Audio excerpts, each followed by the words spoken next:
Hello everyone, this is Mayank Kothari and today we are going to start a new chapter in CA Inter Financial Management. The chapter's name is Risk Analysis in Capital Budgeting.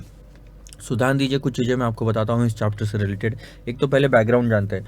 पहले ये chapter हुआ करता था CA final SFM में, strategic financial management, जो CA final पे मैं पढ़ाता हूँ, वहाँ पे भी ये सब्जेक्ट हुआ करता था, लेकिन ये ओल्ड सिलेबस में हुआ करता था।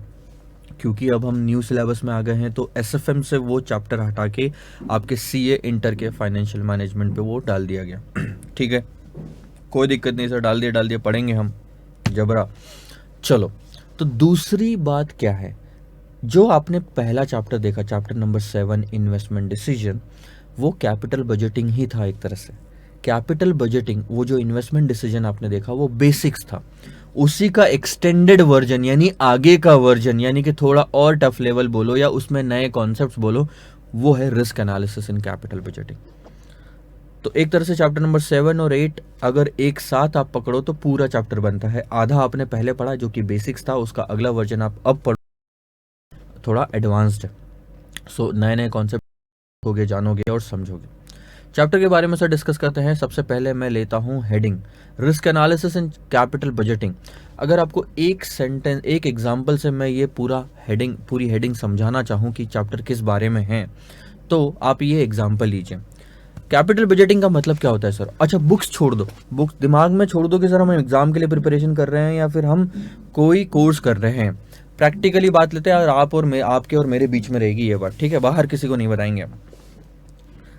जब आप अपनी प्रोफेशनल क्वालिफिकेशन कंप्लीट कर लोगे, लेट्स से चार्टर्ड अकाउंटेंसी आप चालू कर रहे हो, आप सीए बन गए, उसके बाद में आप बिजनेस करना चाहते हैं। हम सर नहीं जाना चाहते ट्रेडिशनल वर्क के लिए, हम बिजनेस करना चाहते हैं। हम बिजनेस करना चाहते हैं और हमारे पास में 20 लाख रुपए है। मैंने मार्केट में रिसर्च किया और मार्केट में पता चला 2 प्रोजेक्ट है जिसमें मैं 20 लाख रुपए इन्वेस्टमेंट कर सकता हूँ। ठीक है, एक सेकंड 20 लाख और 20 लाख रुपए इन्वेस्टमेंट कर सकता हूँ। देखो अब ध्यान से, एक प्रोजेक्ट है चाय बनाने का। बहुत सारे स्टार्टअप्स हैं मार्केट में, चाय वाला एक्सप्रेस या चाय पॉइंट, और दिल्ली में भी एक है।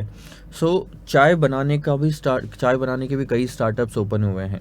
मान लो आपका भी एक चाय बनाने का आप स्टार्टअप शुरू करना चाहते हो, उसमें 20 लाख रुपए का इनिशियल इन्वेस्टमेंट से आप ये काम शुरू करना चाहते हो, और ये मान लो 2 साल का प्रोजेक्ट है और आप 20 लाख रुपए डाल के उसमें से 6 लाख रुपए कमाएंगे। 20 लाख रुपए डाल के आप कितने कमाएंगे सर? इसमें 6 लाख रुपए कमाएंगे।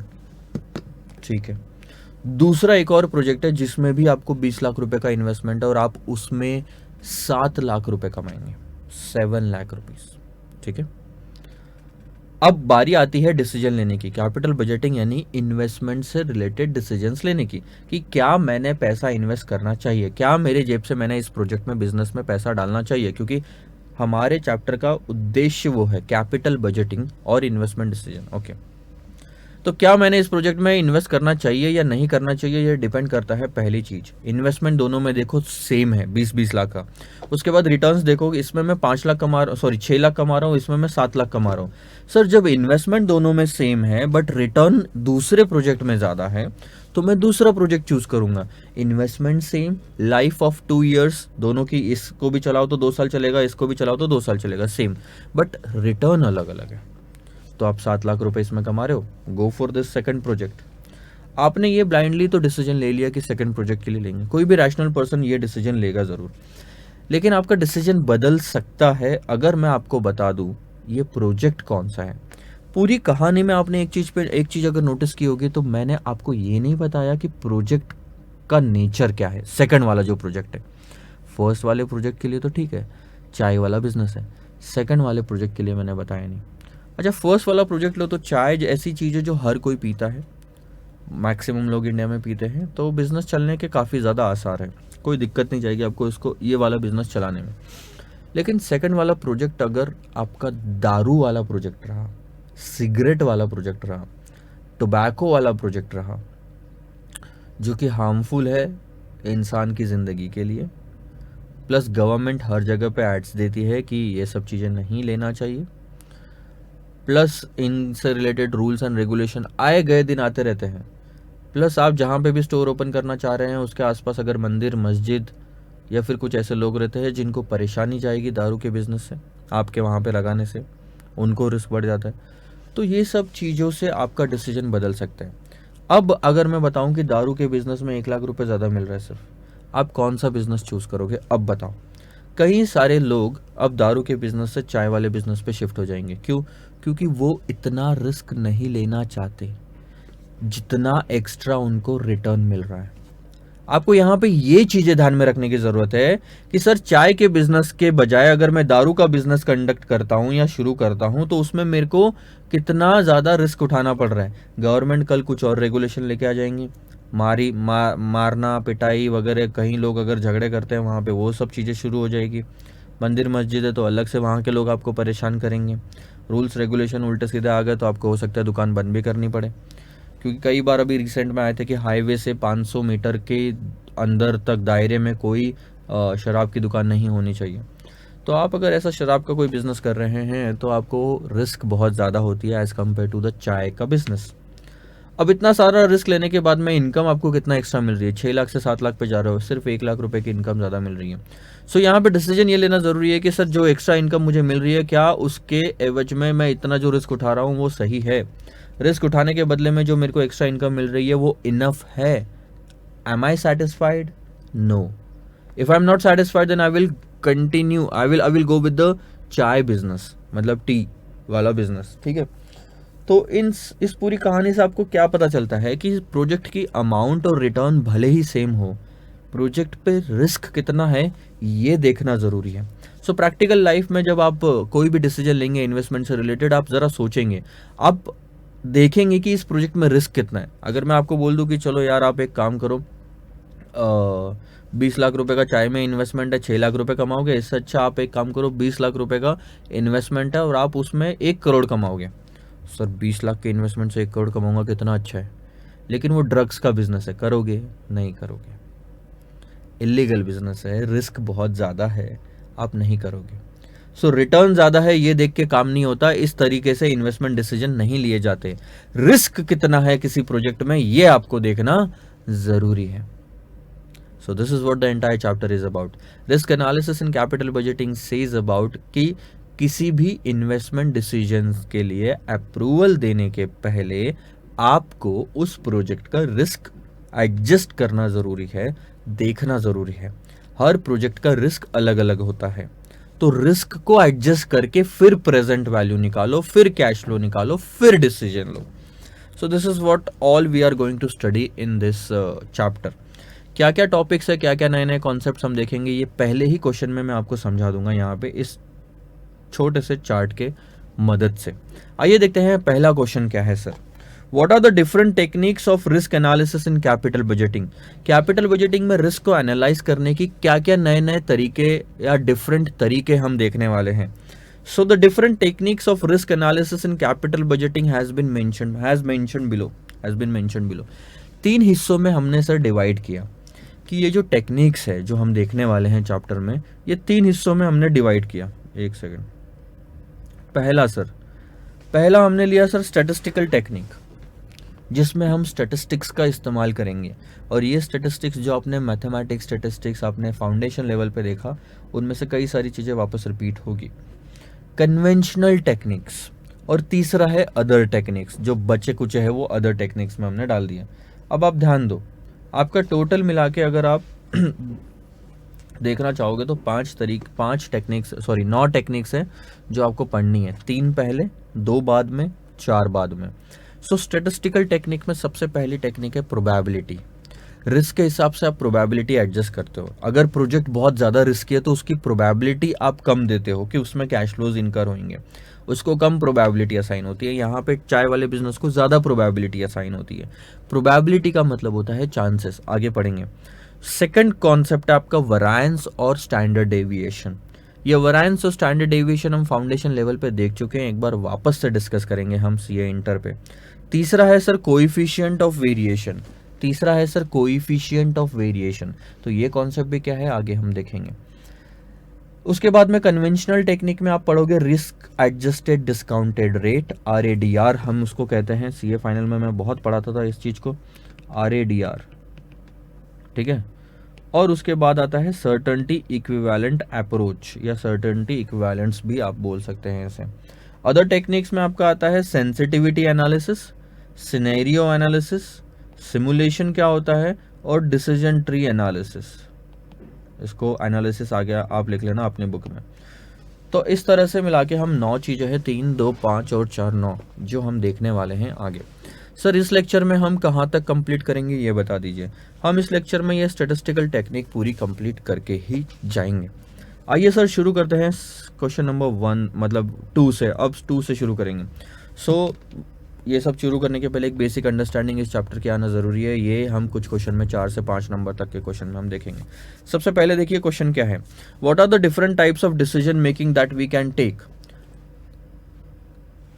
Considering the fact that investment projects are expose to various degrees of risk. ध्यान दो क्या बोलता है, किस तरह के अलग अलग कौन से ऐसे अलग अलग तरीके के डिसीजन होते हैं जो हम लेते हैं। ये ध्यान में रख के ये चीज का आंसर करो कि अलग अलग इन्वेस्टमेंट प्रोजेक्ट्स का अलग अलग रिस्क होता है। Various projects, the fact that investment projects are expose to various degree of risk, अलग अलग रिस्क होता है प्रोजेक्ट्स का। सो considering the fact that investment projects are exposed to various degrees of risk, there can be 3 types of decision making। 3 तरह की sir decision making होती है, uncertainty, certainty और प्रोबेबिलिटी, इन 3 वर्ड से रिलेटेड। पहला देखो, सबसे पहली चीज जो आपको बोली गई है डिसीजन मेकिंग अंडर सर्टनिटी, जहां पे आपको पता है कि कैश फ्लोज क्या होने वाले हैं, जहां पे आपको सुनिश्चित हो आप कि हाँ ठीक है इससे मेरे को सफिशिएंट कमाई तो हो जाएगी। जहां आपको पता है डिसीजन मेकिंग अंडर सर्टनिटी का मतलब बताता हूँ, एग्जांपल लेके बताता हूँ। सर्टन मतलब आपको कंफर्म पता है कि हाँ इतना तो हमको मिलेगा ही मिलेगा। जैसे आप जॉब का आपको ऑफर आता है और उसमें लिखा जाता है कि आपको 6 लाख रुपए साल का मिलेगा, यानी 50,000 रुपये महीने का। 6 लाख रुपए साल का यानी 50,000 रुपये महीने का मिलेगा, ये आपको ऑफर आया। अब आप मुझे बताओ, यहाँ पे आपको डिसीजन लेना है कि क्या हमने इस ऑफर को एक्सेप्ट करना चाहिए। इस डिसीजन के लिए, ये रहा डिसीजन मेकिंग, इस डिसीजन के लिए क्या ये सर्टनिटी है कि आपको आने वाले 1 साल में हर महीने कितने कैश फ्लोज होंगे। हाँ सर्टन है, हमको पता चल गया 50,000 रुपए पर मंथ हमको मिलने वाला है, ये कंफर्म हो चुका है। So when the cash flows are certain, this decision of the offer letter from a company for employment comes under this first category, जहां पे मेरे को कंफर्म पता है कैश फ्लोज क्या होने वाली है। लेकिन decision making involving risk is another thing. अगर, ठीक है ध्यान दो, रिस्क इन्वॉल्व्ड है, so when cash flows involve risk and probabilities can be assigned. ध्यान देंगे आप। अब मैं एग्जांपल देके बताता हूं कि second type of decision making क्या होता है। जब मुझे डिसीजन लेना है कि मैं किसी बिजनेस में इन्वेस्टमेंट करना चाहता हूँ, ठीक, किसी बिजनेस में मैं इन्वेस्टमेंट करना चाहता हूँ, एंड एग्जांपल के तौर पे मान के चलिए कि मैं चाय वाले बिजनेस में इन्वेस्टमेंट करना चाहता हूँ। अब चाय वाले बिजनेस में इन्वेस्टमेंट करना चाहता हूँ और ये बिजनेस की कैश फ्लोज आने वाले 1 साल में क्या होगी ये सर्टन है, ये बोल सकता हूँ क्या? मैं नहीं बोल सकता। तो पहले कैटेगरी में ये बिजनेस नहीं आएगा। बिजनेस कोई भी हो सर पहले कैटेगरी में नहीं आता, क्योंकि किसी भी बिजनेस की कैश फ्लो सर्टन नहीं होती। सर्टन तो होती है सिर्फ आपको जो गवर्नमेंट जॉब लगती है या कहीं पे भी जॉब लगती है वो कैश फ्लोज। बिजनेस की कैश फ्लो सर्टन नहीं होती। बिजनेस की कैश फ्लोज, आधे से ज़्यादा बिजनेस आपके ये सेकंड वाले टॉपिक में आएंगे। आगे जितने भी हम देखने वाले हैं क्वेश्चंस वो सेकंड वाले टॉपिक में आएंगे या टाइप में आएंगे। तो चाय के बिजनेस में क्या होता है सर, अगले महीने हो सकता है मेरा बिजनेस 50,000 रुपये का रेवेन्यू दे, उसके अगले महीने शायद 70,000 का दे। गर्मियों में मेरा बिजनेस थोड़ा सा ठंडा पड़ जाता है क्योंकि चाय कम प्रेफर करते हैं लोग, ठंडा ज़्यादा पीते हैं। लेकिन सर्दियों में मेरा बिजनेस बढ़ जाएगा। लेकिन कैश फ्लोज क्या होंगी ये मैं नहीं बता सकता। तीसरा, डिसीजन मेकिंग अंडर अनसर्टनिटी। अब दूसरे में और तीसरे में कुछ फ़र्क है, रिस्क और अनसर्टनिटी में फ़र्क है। अब आपको डिसीजन लेना है जहां पे आपको नहीं पता कि क्या कैश फ्लोज होंगे। When the cash flows are uncertain and probabilities can not be assigned. पहले वाले में क्या था कि कैश फ्लोज अनसर्टन तो थे लेकिन प्रोबेबिलिटीज असाइन कर पा रहे थे आप। आपको लग पा रहा था कि चलो अगले महीने में जो चाय का बिजनेस करूंगा उसमें 50,000 रुपये कमाऊंगा, इसके चांसेस 80% है, क्योंकि ठीक है सर्दियों का टाइम चल रहा है या फिर ऐसे। लेकिन अगले महीने में 50,000 की इनकम कमाऊंगा, उसके चांसेस 30% है, क्योंकि गर्मियों का टाइम चल रहा। मैं ऐसा एक अंदाज़ा लगा के प्रोबेबिलिटी असाइन कर पा रहा था। लेकिन ये जो है uncertainty, decision making under uncertainty, ये डिफ़िकल्ट है। जैसे एग्जांपल के तौर पे अगर मैं होंडा की फ्रेंचाइजी लेना चाहता हूँ मेरे शहर में, जिसमें मैं होंडा की सारी कार्स बेचूंगा, तो यहाँ पे कैश फ्लोज आप पता लगा सकते हो, लेकिन ऊपर नीचे रहेगी कि किस महीने कितनी गाड़ियाँ बिकेगी। ठीक है, एक। दूसरा, अनसर्टन और प्रोबेबिलिटीज आप इसलिए असाइन नहीं कर पाओगे क्योंकि आपको अभी तक अप्रूवल नहीं मिला है कि आपको फ्रेंचाइजी मिलेगी नहीं मिलेगी। ऑलरेडी आप अप्लाई करोगे तब जाके पता चलेगा ना। तो ये सारी चीज़ें हैं जिसमें आपको 3 हिस्सों में आप डिवाइड करते हो। ये थ्योरी के लिए क्वेश्चन पूछा जा सकता है बस। अब आप थोड़ा सा डिस्कस कीजिए सर 2 चीज़ों के बारे में। Briefly explain the terms risk and uncertainty, also comment on their relationship, can they be used interchangeably. हमने ऊपर में सर सेकंड और थर्ड पार्ट में ना 2 चीज़ें देखी, 2 चीज़ें पढ़ी, इन्वॉल्विंग रिस्क अंडर अनसर्टनटी। ठीक है, तो रिस्क और अनसर्टनटी में सर डिफरेंस क्या है, मतलब क्या है, ये हम अभी पढ़ेंगे, ध्यान दो। The term risk and uncertainty has been explained below. अब इस चीज पे काफी गौर से ध्यान देना। Risk is the variability in terms of actual returns comparing with the estimated returns. Most common techniques of risk. अच्छा, रिस्क क्या है मैं बताता हूँ, छोड़ो यहाँ पे। आपको लग रहा है कि, ध्यान दो, आपको लग रहा है कि अगले साल मेरी कमाई, अगले साल नहीं, अगले महीने चाय बेच के मैं 50,000 रुपये महीने का कमाऊंगा। और एक्चुअल में लोग कमाते हैं, आप ऐसा मत सोचो कि चार्टर्ड अकाउंटेंट को 30,000 की जॉब मिली है तो बहुत ही ज़्यादा कमा रहा है, या भैया हाई पेइंग जॉब है।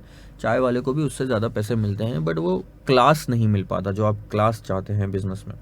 50,000 रुपये चाय वाला कमाएगा, लेकिन वो क्या बोलता है कि मेरी एक्सपेक्टेशन है कि मैं 50,000 रुपये कमाऊंगा। इसको कहा जाता है एस्टिमेटेड रिटर्न्स। लेकिन ये 50,000 की कमाई 4,000 रुपये से ऊपर या नीचे हो सकती है। मतलब यार 50,000 कमाऊंगा लेकिन 4,000 का ऊपर नीचे हो सकता है, 2-4 हज़ार का ऊपर नीचे हो सकता है। हम ऐसा नहीं बोलते कि यार हाँ ठीक है, मतलब मेरे को लग रहा है कि 450 मार्क्स तो आ जाएंगे, लेकिन 20-25 मार्क्स ऊपर नीचे हो सकते हैं, यानी कम भी ज़्यादा भी। ये जो मैंने 4,000 ऊपर नीचे बोला, ये है वेरिएबिलिटी। वेरिएबिलिटी का मतलब क्या होता है? वेरिएबल मतलब जो हम एस्टिमेट कर रहे हैं वैल्यू 50,000 की, उसमें कितना डिफरेंस आ सकता है। 4,000 का ऊपर नीचे का मतलब ये रेंज आपकी बनती है कि यहाँ पे 50 है, 50 के नीचे 4 यानी कि 46, ऊपर 4 यानी कि 54। यानी कहीं ना कहीं आप जो एक्चुअल में पैसा कमाओगे वो 46 और 54 के बीच में होगा। एग्जैक्ट नहीं बता रहे आप, 46 और 54 के बीच में हो गया। आपने क्या बताया कि आप एस्टिमेट कितना कर रहे हो प्लस उसमें वेरिएशन कितने आएंगे। ये जो वेरिएशन 4,000 का आप बता रहे हो ना, इसको कहा जाता है रिस्क। ये 4,000 सर मेजर कैसे किया जाता है, एक कैसे पता लगाया जा सकता है कि 4,000 ऊपर नीचे होगा? ये 4,000 मेजर करने का तरीका है हमारे पास में, इसको स्टैटिस्टिकल टेक्निक कहते हैं।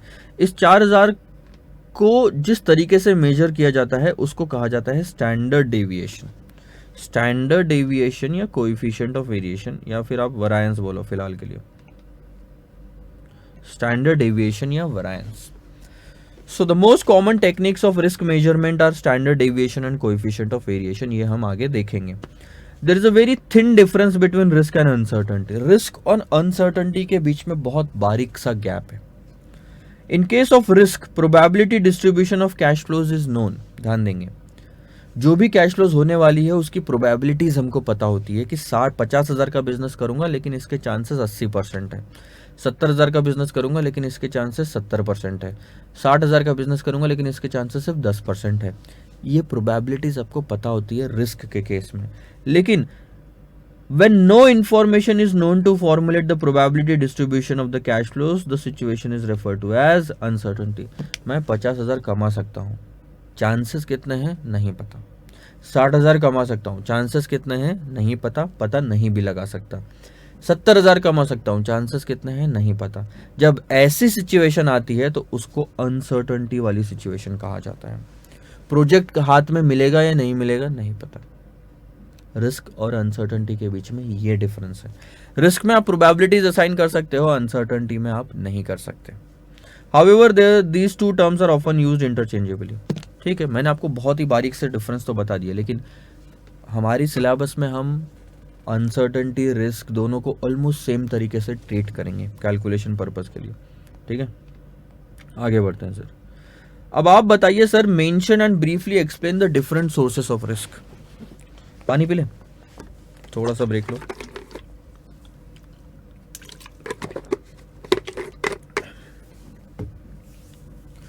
ये पढ़ आप लेना, लेकिन मैं इसका मतलब समझा देता हूं। Mention and briefly explain the different sources of risk. Risk कहां कहां से आता है, किस किस तरह का रिस्क होता है। सबसे पहले तो आपने को लिखा गया है प्रोजेक्ट स्पेसिफिक रिस्क। कोई भी प्रोजेक्ट जब आप कोई भी प्रोजेक्ट में जब आप इन्वेस्टमेंट करने जा रहे हो तो उस प्रोजेक्ट में कैश फ्लोज क्या होंगे, उस प्रोजेक्ट को मैं अच्छे से कर पाऊंगा नहीं कर पाऊंगा, प्रोजेक्ट कितना रिस्की है। सो एक एग्जांपल जो यहाँ पे दिया गया है वो मैं एग्जांपल लेता हूँ। A nuclear power project of a power generation company has different risk than hydel project. कोई भी पावर जनरेशन कंपनी है, वो हाइड्रो इलेक्ट्रिक प्रोजेक्ट हो या फिर न्यूक्लियर पावर प्रोजेक्ट हो, ये दोनों का रिस्क अलग अलग होता है। एग्जाम्पल और मैं अगर आपको सिंपल सा लेना चाहूं तो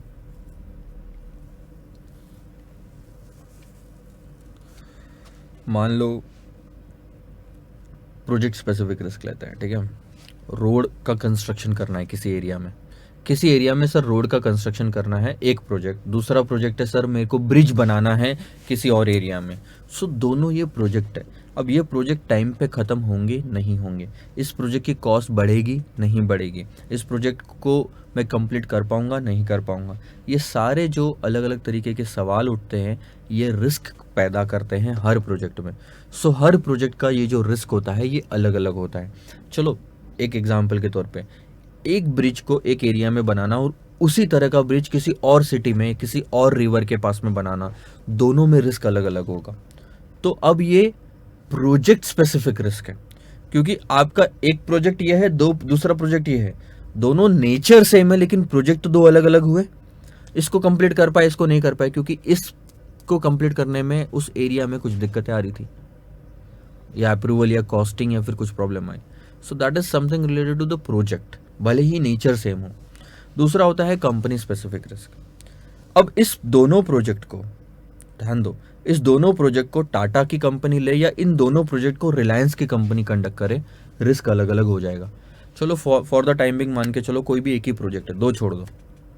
एक प्रोजेक्ट है, रोड कंस्ट्रक्ट करना है हमको, कहाँ से सर कहाँ तक कंस्ट्रक्ट करना है, रोड भी नहीं, आप एक चलो ठीक है रोड कंस्ट्रक्शन का ही एग्जांपल लेते हैं हम। रोड कंस्ट्रक्ट करना है सर हमको दिल्ली के पास में कहीं, तो दिल्ली के पास में कहीं तो अगर हमको रोड कंस्ट्रक्ट करना है तो वो रोड कंस्ट्रक्शन का कॉन्ट्रैक्ट अगर रिलायंस को दिया जाए, वो रोड कंस्ट्रक्शन का कॉन्ट्रैक्ट अगर टाटा को दिया जाए या उनकी अगर कोई कंपनी है, तो रिस्क अलग अलग हो जाएगा। कैसे सर? क्योंकि टाटा अपने तरीके से उस बिजनेस को करेगी, उस प्रोजेक्ट को हैंडल करेगी, रिलायंस अपने तरीके से इस प्रोजेक्ट को हैंडल करेगी। सो रिलायंस की क्रेडिबिलिटी अगर रिसेंट में कम हुई है, रिलायंस में बहुत सारे घपले हुए हैं रिसेंट में, तो इस प्रोजेक्ट को रिलायंस को देना रिस्की बन जाता है। So this is called as company specific risk, जहां पे प्रोजेक्ट में कोई खामी नहीं है, प्रोजेक्ट में कोई दिक्कत नहीं है, लेकिन कंपनी जो उस प्रोजेक्ट को कर रही है उसमें दिक्कत है। So risk which arise due to company specific factors like downgrading of the credit rating, changes in the key managerial person. पहले मुकेश अंबानी संभालते थे, अब उनके बेटे संभालते हैं, अब उनके बेटे संभालते हैं, उनको इतना एक्सपीरियंस नहीं है, शायद वो उतने स्मार्ट नहीं है, तो रिस्क बदल जाएगा, रिस्क ज़्यादा हो जाएगा रिलायंस का, रिलायंस के हाथों से काम करवाने में। अगर वही मुकेश अंबानी संभालता तो भाई रिस्क कम होता। All this factor affects the cash flows of an entity and access the funds for the capital investment. जैसे कि उन्होंने बोला, two banks have different exposure to default risk. दो बैंक का अलग अलग रिस्क होगा। अब आप अगर एसबीआई में बैंक का अकाउंट ओपन कराते हैं और आप अगर पंजाब नेशनल बैंक में बैंक अकाउंट ओपन कराते हैं तो दोनों का रिस्क अलग अलग है, पैसा भले दोनों जगह पे सेम है। तीसरा आता है सर इंडस्ट्री स्पेसिफिक रिस्क। दो रिस्क आप देख चुके हैं, एक तो होता था प्रोजेक्ट स्पेसिफिक रिस्क और दूसरा था सर आपका एक तो था प्रोजेक्ट स्पेसिफिक रिस्क, दूसरा था सर आपका कंपनी स्पेसिफिक रिस्क। तीसरी बात करता हूँ इंडस्ट्री स्पेसिफिक रिस्क के बारे में। इंडस्ट्री स्पेसिफिक रिस्क क्या हो गया? अब इंडस्ट्री है जैसे कि ऑटोमोबाइल है, mobile phones, computer laptop industry, ठीक है। शराब का बिज़नेस तो वो एक इंडस्ट्री अलग हो गई। फिर कंज्यूमर गुड्स की इंडस्ट्री, ये इंडस्ट्री है अलग अलग अलग अलग अलग अलग।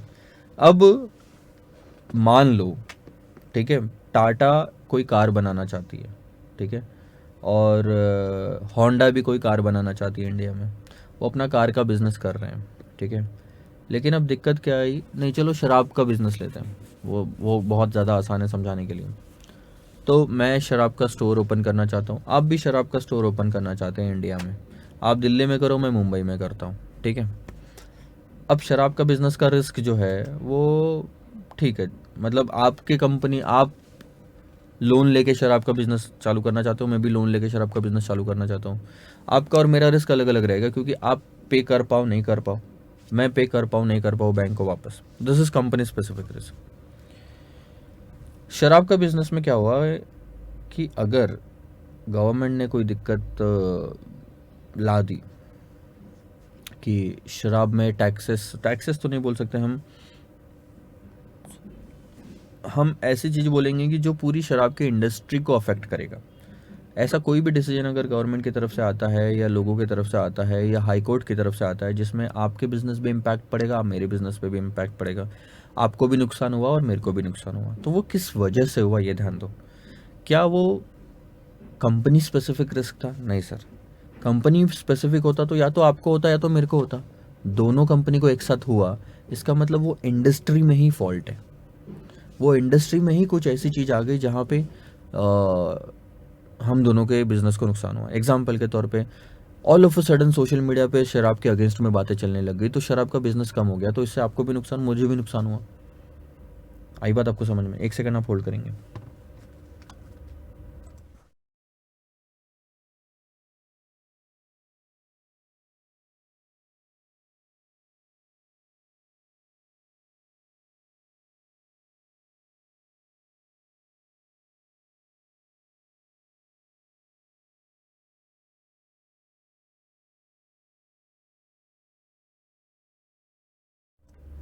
सॉरी।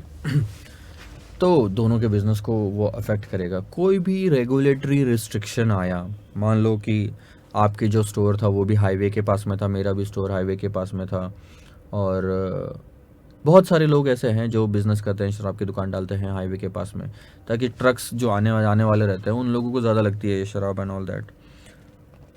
हाई कोर्ट का नोटिस आया कि 500 मीटर के दायरे में कोई शराब की दुकान नहीं चाहिए, तो उससे आपका बिजनेस भी अफेक्ट हुआ, मेरा बिजनेस भी अफेक्ट हुआ। तो ये इंडस्ट्री स्पेसिफिक रिस्क है, ये हर उस पर्सन को अफेक्ट करेगा जो शराब का बिजनेस करता है। So this is an industry, ठीक है, this is called as industry specific risk. Company specific risk होता तो भले ही हम दोनों शराब का बिजनेस कर रहे होते, आपको ही नुकसान होता या मेरे को ही नुकसान होता, दोनों को नुकसान नहीं होता। आई बात समझ में? तीसरा आता है सर मार्केट रिस्क। अब मार्केट रिस्क क्या होता है, ध्यान दो। The risk which arise due to market related conditions, जैसे कि entry of the substitute, changes in demand condition, availability and access to resources. Example के तौर पे, अच्छा ये थर्मल पावर का एग्जाम्पल उन्होंने लिया, एग्जाम्पल के तौर पे मैं बताता हूँ मार्केट रिस्क क्या होता है। शराब का बिजनेस छोड़ दो, दूसरा बिजनेस लेते हैं कोई। मान लो आपकी एक कंपनी है जिसमें आप इलेक्ट्रिसिटी जनरेट करते हैं। सो आपकी पावर से रिलेटेड कंपनी है, मेरी भी पावर से रिलेटेड कंपनी है। आप दिल्ली के साइड में कहीं तो पावर जनरेशन आपका पूरा फैक्ट्री एंड बिजनेस है, पूरा सेटअप है, और मेरा मुंबई के आसपास में, पुणे के पास में है, ठीक है।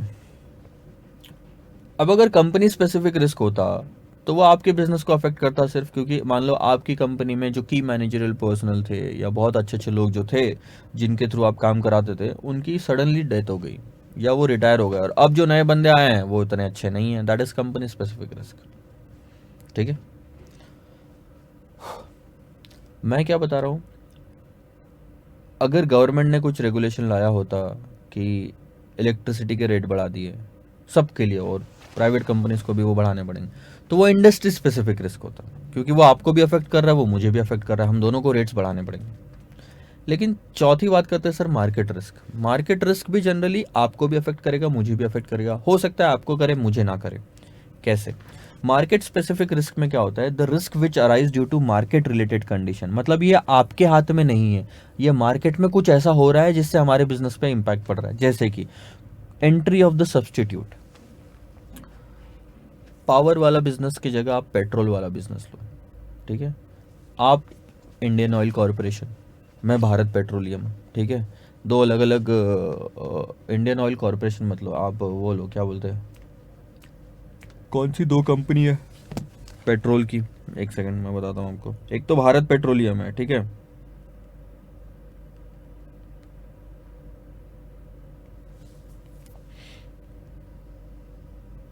इंडियन ऑयल पेट्रोल पंप, एक इंडियन ऑयल का भी आता है, एक भारत पेट्रोलियम भी आता है, चलो मैं सही था।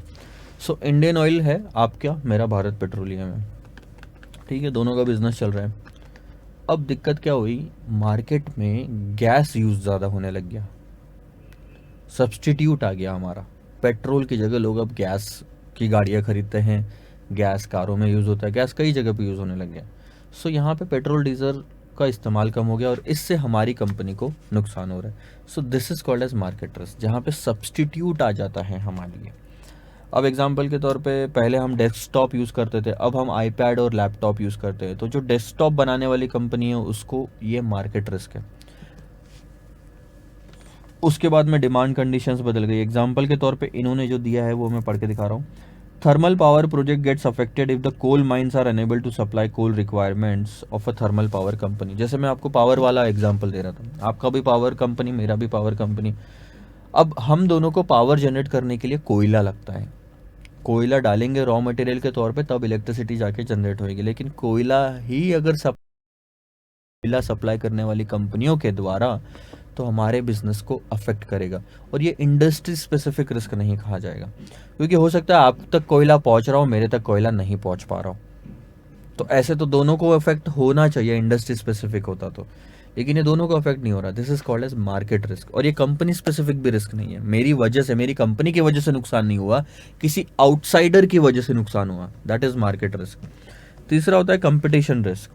देर are risk related with the competition in the market which the company operate, in which the company operates. पहले मैं होंडा का शोरूम को, मेरे शहर में होंडा का शोरूम था, बढ़िया कार बेचता था, होंडा की मैक्सिमम कारें मेरे शहर में बिकती थी। अब मेरे ही शोरूम के बाजू में hyundai ने शोरूम ओपन कर दिया। hyundai के शोरूम के आने की वजह से कंपटीशन बढ़ गया। अब लोगों के पास में ऑप्शन मिल गया कि होंडा की कार लूँ या hyundai की कार लूँ। अब लोग सोचते हैं कि होंडा सिटी लेने की बजाय hyundai वर्ना ले लेता हूँ। अब लोग सोचते हैं कि यार होंडा सिविक लेने के बजाय मैं एलांट्रा ले लूँ hyundai की। सो जब कंपटीशन बढ़ जाता है तो उसकी वजह से जो होंडा के शोरूम जो था मेरा पहले, उसमें जो मुझे नुकसान हुआ है कैश में, वो कैश फ्लोज में, वो मेरे लिए कहा जाएगा कंपटीशन रिस्क। तीसरा होता है risk due to economic condition. Economy में कुछ बदलाव आ गए, जैसे एग्जांपल के तौर पे गवर्नमेंट ने टैक्स बदल दिया सर, टैक्स का रेट पहले 25% था, 35% हो गया, तो आपकी जेब से ज़्यादा टैक्स जाएगा, तो आपके प्रॉफिट पे इम्पैक्ट पड़ा। ये कोई प्रोजेक्ट स्पेसिफिक रिस्क नहीं है, कंपनी स्पेसिफिक रिस्क नहीं है, इंडस्ट्री स्पेसिफिक भी रिस्क नहीं है। मतलब टैक्स बढ़ाने की वजह से आपके ऑटोमोबाइल कंपनी पे भी रिस्क ज़्यादा आ रहा है, चाय वाले को भी ज़्यादा टैक्स भरना पड़ रहा है, और होटल इंडस्ट्री को भी ज़्यादा टैक्स भरना पड़ रहा है, सबको इम्पैक्ट कर रहा है। तो दिस इज इकोनॉमी एंटायरली जो अफेक्ट हो रही है। यही नहीं, आरबीआई ने अगर लोन के रेट बढ़ा दिए, मतलब बैंकों ने अगर लोन के रेट बढ़ा दिए, तो लोन के रेट बढ़ जाने की वजह से अगर किसी कंपनी ने लोन लेकर रखा है तो उसको नुकसान ज़्यादा है, क्योंकि उसको इंटरेस्ट ज़्यादा देना पड़ रहा है। तो ये इकोनॉमिक कंडीशन है, ध्यान देंगे। These are the risk which are related with the macro economic condition, जैसे कि monetary policy by the central bank. Central bank कौन है, इकोनॉमिक्स में पढ़ा है हमने, सेंट्रल बैंक है सर आरबीआई। अगर ये इंटरेस्ट रेट ऊपर नीचे करती है तो हमारे बिजनेस पे इम्पैक्ट पड़ता है। फिजिकल पॉलिसी, गवर्नमेंट में अगर फिजिकल पॉलिसी में चेंजेस आते हैं, टैक्सेस वगैरह बढ़ा दिए गवर्नमेंट ने, तो हमारे बिजनेस पे इम्पैक्ट पड़ेगा। इन्फ्लेशन बढ़ गया, जीडीपी में चेंज आ गया, सेविंग्स, नेट डिस्पोजेबल इनकम, इन सब में चेंज आने से सबके बिजनेस पे इम्पैक्ट पड़ता है। अगर लोगों को जॉब्स नहीं मिल रही है, इसका मतलब लोग नहीं कमा रहे हैं, इसका मतलब लोग पैसे नहीं कमाएंगे तो लोग कार भी नहीं खरीदेंगे, तो मेरे कार के बिजनेस पे इम्पैक्ट पड़ता है। ये इकोनॉमी है, ऐसे पूरा सर्कल है जो चलता है। तो लोगों को जॉब्स मिलना ज़रूरी है अगर मेरे को मेरी कार बेचना है तो, आई बात समझ में? This is risk due to economic condition. Lastly आपका इंटरनेशनल रिस्क है। इंटरनेशनल रिस्क यानी कि क्या? इंटरनेशनल रिस्क सब उन्हीं लोगों को अफेक्ट करता है जिनका इंडिया के बाहर या एक देश के बाहर कहीं बिजनेस हो। बिजनेस का मतलब होता है या तो एक्सपोर्ट करना या तो इम्पोर्ट करना।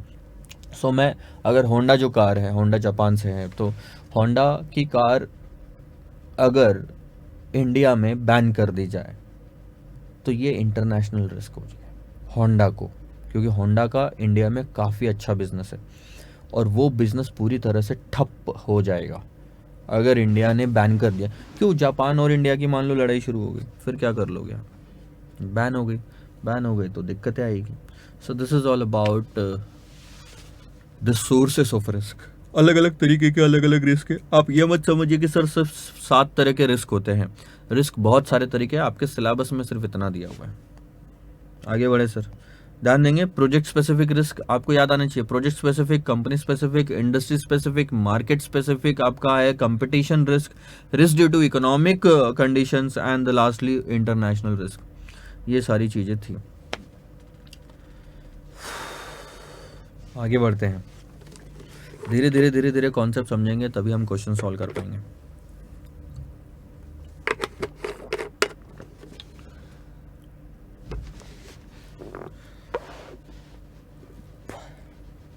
इस क्वेश्चन का जवाब मैं स्टार्टिंग में दे चुका हूं आपको जब मैं चैप्टर की हेडिंग समझा रहा था।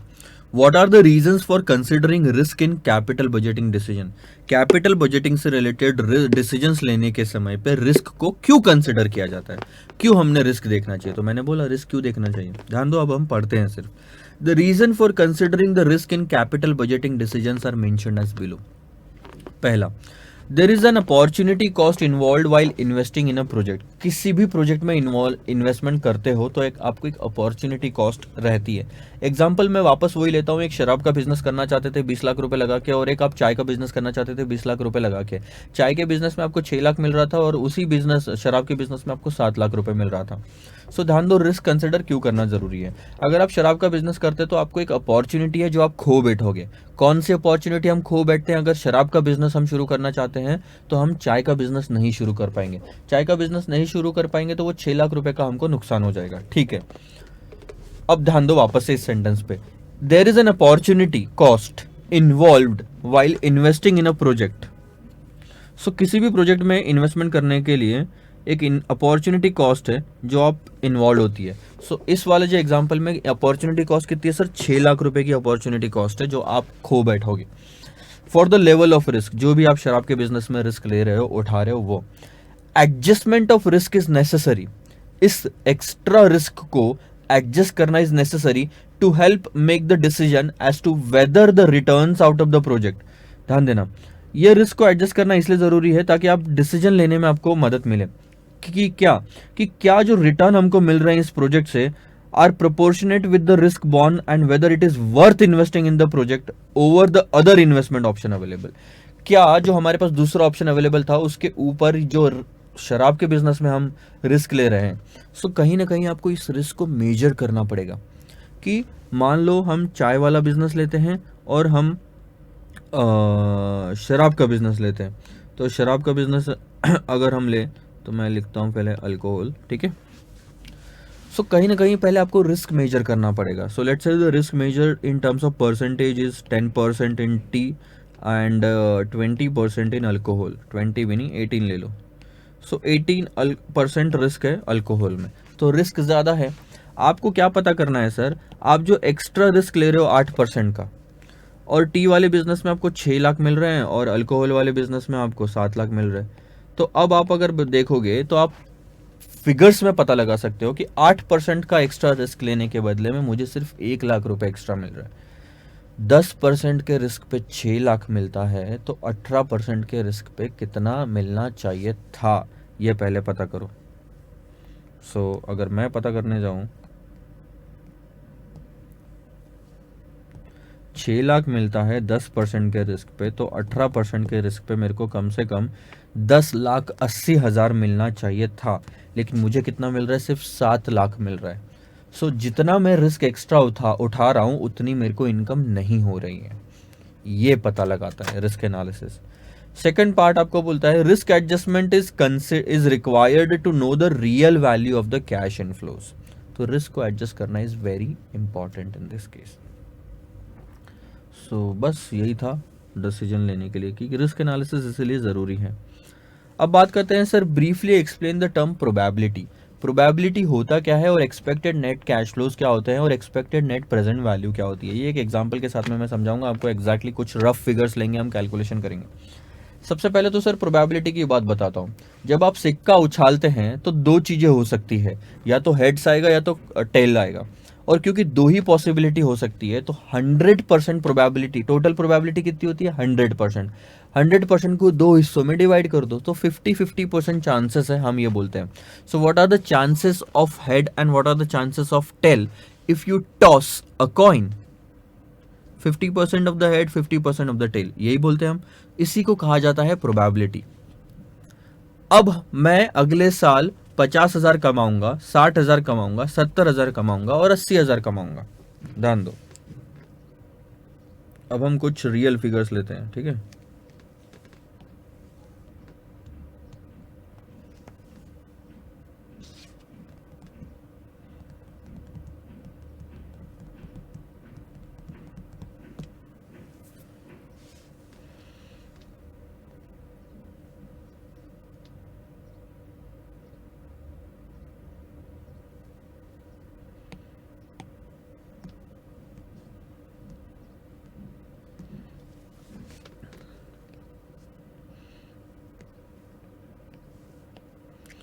मैं यहाँ प्रोजेक्ट में 10 लाख रुपए डालता हूँ या 1 लाख रुपए डालता हूँ।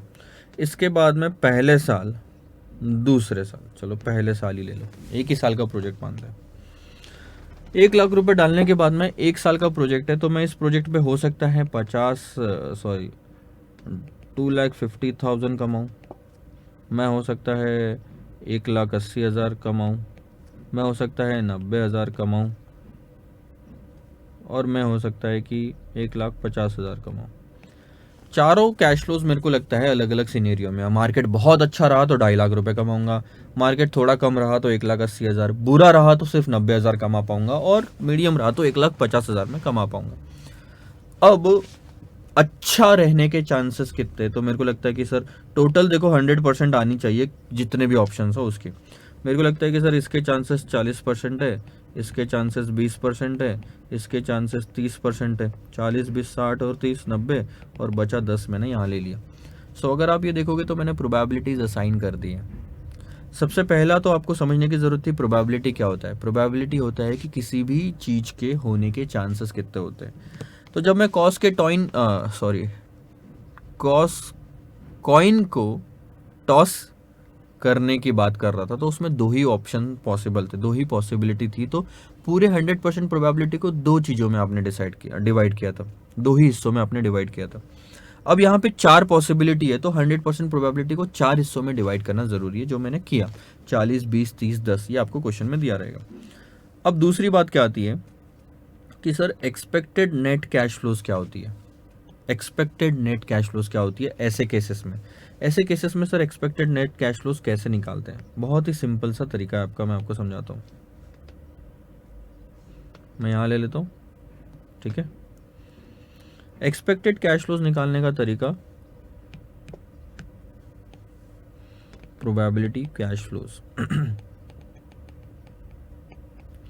एक्सपेक्टेड नेट कैश फ्लोज अगर आपको निकालना है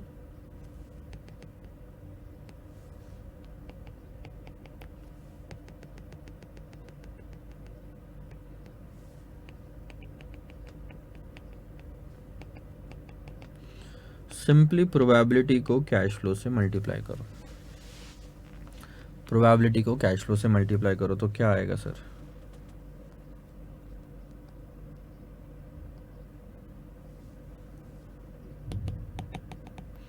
$2,50,000 को आपने मल्टीप्लाई किया 0.40 पे, सो दैट्स 1 लाख।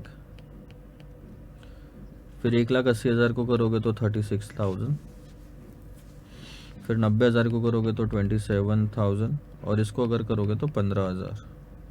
अब आप कर लो total, 1 lakh plus 36,000 plus 27,000 plus 15,000, so 1,78,000 आ रहा है. This is called as expected net cash flow. So mean भी बोल सकते हैं आप उसको. एक्सपेक्टेड नेट कैश फ्लो, जब प्रोबेबिलिटी को मल्टीप्लाई करते हो कैश फ्लो से.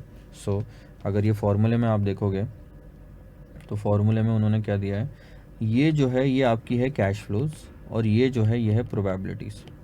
तो इन्होंने पहले क्या किया, ध्यान दो. फॉर्मूले को अगर आप ध्यान से देखोगे तो आर यानी कि कैश फ्लोज है, ठीक है. यहाँ पे लिखा होगा, हमने आर इसलिए यूज़ किया क्योंकि इंस्टीट्यूट ने वही चीज़ का इस्तेमाल किया है. आर का मतलब क्या दिया यहाँ पे, कैश फ्लो, और पी का मतलब क्या दिया, प्रोबेबिलिटी. सो ध्यान दो, आर को पहले पी से मल्टीप्लाई किया, हमने भी वही किया. और आखिरी में ये वाला जो पार्ट है ना, इसको कैसे पढ़ते हैं, ये है समेशन. और कभी भी फॉर्मूले को अंदर से बाहर लाते हैं तो अंदर में सबसे पहले प्रोडक्ट है और उसके बाद समेशन है. तो ध्यान अगर दोगे तो हमने भी वही किया. सबसे पहले हमने प्रोबेबिलिटी को कैश फ्लो से मल्टीप्लाई किया सारे, और उसके बाद सम किया, टोटल किया. तो ये जो किया ना हमने, इसको बोलते हैं summation of probability into cash flow. ठीक है, कर दिया. आगे देखो, ये तो आपने कर दिया. तो आपको दो चीजें समझ में आ गई. एक सेकंड ना, होल्ड करना.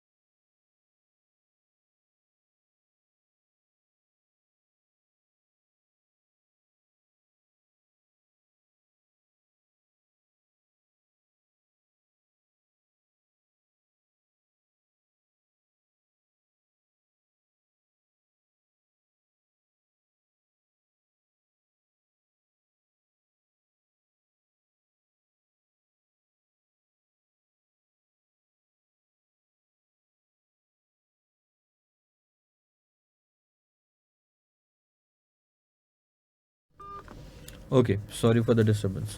Please pay attention to this thing. आपने प्रोबेबिलिटी क्या है वो समझ लिया.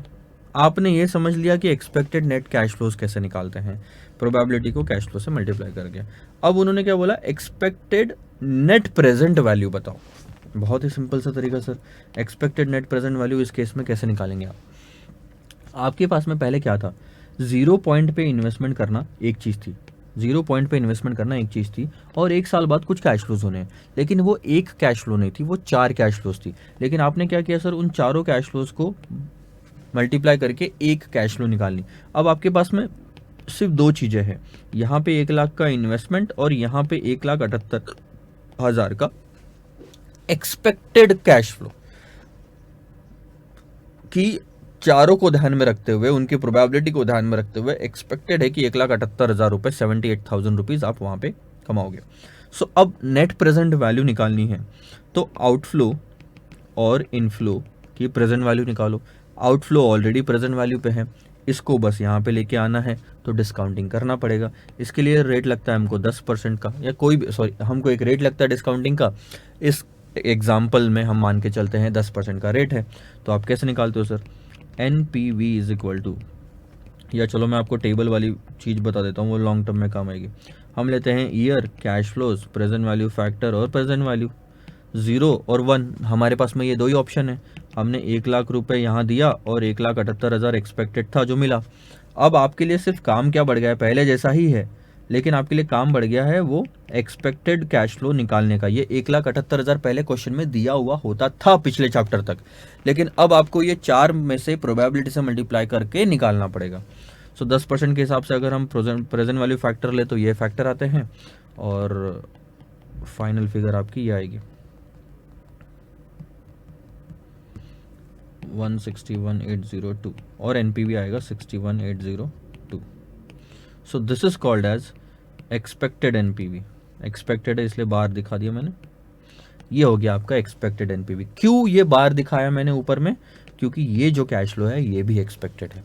और उसी से आपने ये एनपीवी निकाली है, तो एनपीवी भी हुई एक्सपेक्टेड। ये तीनों चीज़ें आपको समझ में आई। आगे क्वेश्चंस आएंगे तो हम वापस देखेंगे कैसे सॉल्व करना है। लेकिन एक चीज़ समझो, probability cash flows into probability करोगे तो एक्सपेक्टेड कैश फ्लो आएगी। अब आपको ये एक ही फिगर काम की है, बाकी सारी भूल जाओ।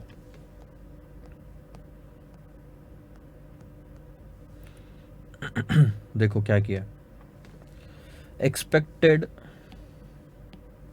नेट प्रेजेंट वैल्यू कैसे निकाली sir, expected net cash flows निकाला पहले, और एक्सपेक्टेड नेट कैश फ्लोज आपने कैसे निकाला, summation of present value probability into cash flows से एक्सपेक्टेड नेट कैश फ्लो निकाला।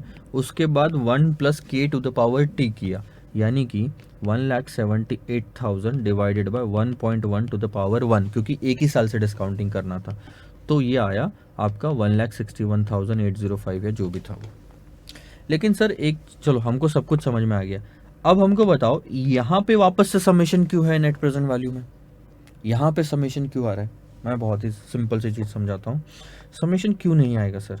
आपने ये 61,802 कैसे निकाला, आपने 1,00,000 को 1,61,802 को टोटल किया, प्लस माइनस एडजस्ट हुए तो 61,802 आया। ये वही प्लस माइनस एडजस्ट करने वाले के लिए साइन था।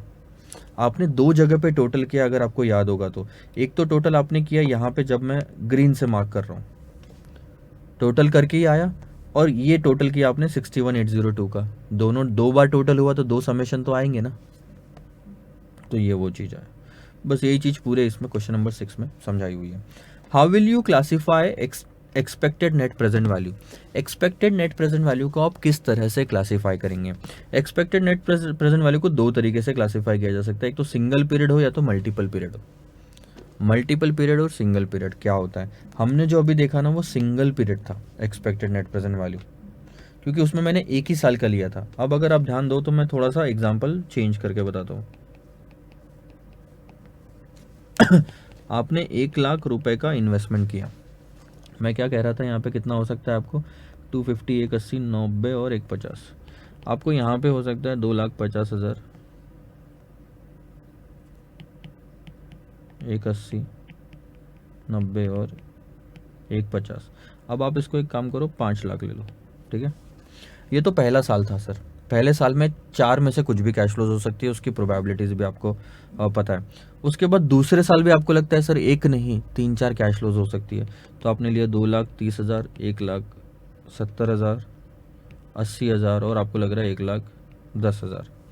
यहाँ भी आपको लग रहा है कि सर हो सकता है 3.5 लाख रुपए हो, या फिर 50,000 रुपये हो, या फिर 2,50,000 हो, या 1,15,000 हो। फिर यहाँ पे भी आपको कुछ और लग रहा है, चलो ये वाला पार्ट छोड़ दो। तो एक साल से ज़्यादा आ रहा है ना, first year, second year, third year, इतनी फिगर्स में रेट ऑफ डिस्काउंटिंग 10% लो, और प्रोबेबिलिटी चारों की, चलो मैं एक ही प्रोबेबिलिटी लेता हूँ, 40, 30, 20 और 10। अब बताओ एनपीवी कैसे निकालोगे। This is called as multiple period, जहाँ पे मैंने ये और ये एक्स्ट्रा ऐड कर दिया इस क्वेश्चन में पुराने एग्जाम्पल के, तो ये मल्टीपल पीरियड हो गया। सिंगल पीरियड तो आपने देख ही लिया था। अब कैसे निकालोगे, बहुत ही सिंपल। नेट प्रेजेंट वैल्यू के लिए आपको year, cash flow, present value factor at 10% और प्रेजेंट वैल्यू चाहिए 0, 1, 2, 3, 4। आपको पता है सर सिर्फ 3 साल है, 1, 2, 3 ले लो। कैश फ्लो यहाँ पे आपको पता है सर 5,00,000 है, और इसका तो 1 ही आता है, इतना पता है। यहाँ पे आपको ये भी पता है, कोई दिक्कत नहीं, टोटल करोगे तो आ जाएगी। सिर्फ जो नहीं पता है वो है ये 3 फिगर्स 1, 2, 3 की, और ये पहले निकालनी पड़ेगी। सो यहाँ पे हम लेंगे ईयर 1, इसकी कैश फ्लोज, प्रोबेबिलिटी और कैश फ्लो इनटू प्रोबेबिलिटी, तो आपकी एक एनपीवी एक्सपेक्टेड कैश फ्लोज आएगी एक साल के। फिर आप लेंगे ईयर 2, ऐसे एक्सपेक्टेड कैश फ्लोज आएगी 10 दूसरे की। फिर आप लेंगे ईयर 3, फिर एक्सपेक्टेड कैश फ्लोज आएगी तीसरी। 3 कैश फ्लो आई, इन्हीं 3 कैश फ्लो को आप यहाँ रखेंगे और आपका एनपीवी तैयार। आगे क्वेश्चंस आएंगे तब मैं आपको बताऊंगा एग्जैक्टली कैसे सॉल्व करना है। एक हिंट मैंने आपको दे दी यहाँ पे, बस इसमें और इससे ज़्यादा कुछ और है नहीं। अब बात आती है सर स्टैंडर्ड डेविएशन और वरायंस की। तो क्वेश्चन नंबर 8 मैं आपको समझाऊंगा, अभी 2 मिनट का टाइम दीजिए।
आइए sir, question number 8, briefly explain the meaning of the term variance. इसी के साथ साथ मैं स्टैंडर्ड डेविएशन का मतलब भी समझा दूंगा। पहले पढ़ें और मैं आपको एक एग्जांपल लेके समझाऊंगा फिर। Variance is a measurement of the degree of dispersion between numbers in a data set from its average. ऐसा तो कुछ समझ में नहीं आता, ध्यान दो फिर से। वरायंस क्या है? एक मेजरमेंट है, एक तरीका है किसी चीज को मेजर करने का। जैसे आप पानी एक इसमें भरने के बाद आप लीटर में मेजर करते हो, वैसे ही रिस्क को मेजर करने का जो तरीका है उसको कहते हैं वरायंस या standard deviation. Variance is a measurement of the degree of dispersion. Degree of dispersion मतलब कितने हद तक वो दूर जा रहा है या अलग है या दूर है between the numbers in a data set from its average. Data set है मतलब एक सेट है जिसके अंदर में 5-6 नंबर दिए गए हैं। अब मैं आपको समझाता हूं।